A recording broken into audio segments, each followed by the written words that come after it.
You didn't give up, but you left. You put in so much time, effort, and ability and improved. But because you were not the shining star, as soon as you found an excuse, you left and began searching for substance. Sad music was in your playlist 24/7. You followed a routine. Go to class, go gym, binge eat at night, watch a podcast looking for direction. And finally, you made your choice to move on. You made your choice to change. You decided to follow your own path and not be a soldier in someone else's army. You figured you could do a better job at developing yourself because that is what you always fall back on. You. Because at the end of the day, it was you who brought yourself this far. It was you waking yourself up in the morning. It was your effort, your belief, your heart. So when your heart became sick in your situation, you decided it was time for a change. And in that change, you began to struggle. You started changing for better or for worse. You left everything, your friends, your mentors, your team, your coach, your home, your family. You thought you'd finally be safe. Then it hits you. Your mind begins rambling and you realize the problem was you. Your impulsive thoughts are even against you, which is why you have to write everything down because you don't trust your own mind to be on your side.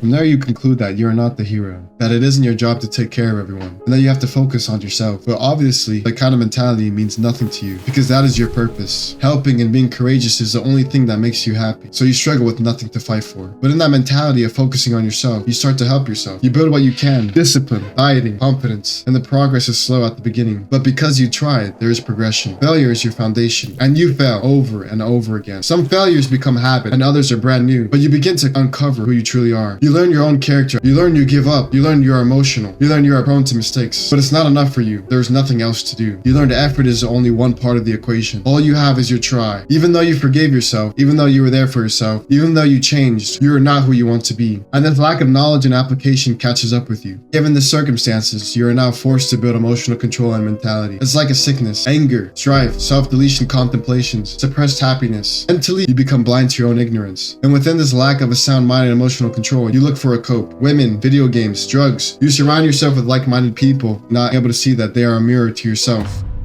Do you believe in more than pleasure? Is your existence worth more than money? Care about a mind that is completely sound in reasoning, clear of ignorance. Money is a concept of value, but these things you cannot pay for. These things are a gift given to those with enough belief to try despite having a broken mind and spirit. Those times you chose to get up despite failing. Those times you chose to change were sparks for that of someone with a sound mind. The first step of building a strong heart and emotionality. The greatest men are not self-serving. They fight for beliefs. They fight for good in a world plagued with darkness. Everything you're able to fight for is not a disadvantage. Your faith, your belief, your heart, your family, all these things build to create a human filled with so much love that anything that stands in the way cannot overtake him. Good men are heroes despite obstacles. Imagine instead of fear, you felt brave. Instead of anxiety, you felt excitement. Instead of sadness, you felt inspired. This comes from your mind. Your self-identity is linked to what you fight for, as in your actions. You cannot develop habits without it affecting how you think, feel, act, and perceive the world. Heroic actions make you a hero. Cowardice does the opposite. Cowards don't feel passion. Cowards only feel excitement through mediums such as video games, drugs, and other people. It never comes from themselves. These true feelings of a courageous life are reserved for the heroes of the world. Your predicament or the choices you have made are not the most important thing. What is important is what you are fighting for. Situations can change. Effort can trump ignorance. Faith can heal a broken mind, and a strong mind can heal a broken emotionality. But the catalyst is the effort and your self-identity. Self-preservation is cowardice compared to self-improvement. If the only skill you obtain is preservation, when you become broken, how can you repair? How can you restore? How can you build? There is no growth, meaning there is no progression or change. The only thing that awaits preservation is deterioration. Degenerate behavior only lessens your emotional value, your physical competence, and your mentality. Decide to be a hero. Decide to fight for goodness. Put your effort into not only physicality, but mental fortitude and compassionate emotionality. When deciding to change, we think it is for ourselves, but soon we learn it is for those around us. True self-improvement isn't just changing your life for the better. It should not be just for pleasure, but for character and morals. It's a path of love, the path of a hero, the path of a fighter. Take an action of change. Despite your emotions, despite your mindset, or lack of there, taking a leap of faith changes your self-identity to someone who is brave. Utilize effort and build a foundation from failure. My whole life was full of failure, but I used it to build discipline. I used it to build compassion, and I traded my failures for character, grit, and love. Use your foundation to build your mindset and morality together so that you can rely on sound logic, reasoning, and desire to lead a life of someone who doesn't give up. Reap the emotional benefits of someone with full control of their actions and mind despite the situation. Being a hero is all about taking hardships and bad situations and flipping them on their head. It is a challenge. It is the meaning of good. It's a freedom no one can buy. The world is full of cowardice on every level. Keyboard warriors argue on the most popular platforms every day. People consume content through social media, of celebrating what others have done instead of experience life for themselves. Vaping and drugs inhibit the minds and souls of all who touch them. Now take all of that and flip it. Make the change. Be a hero.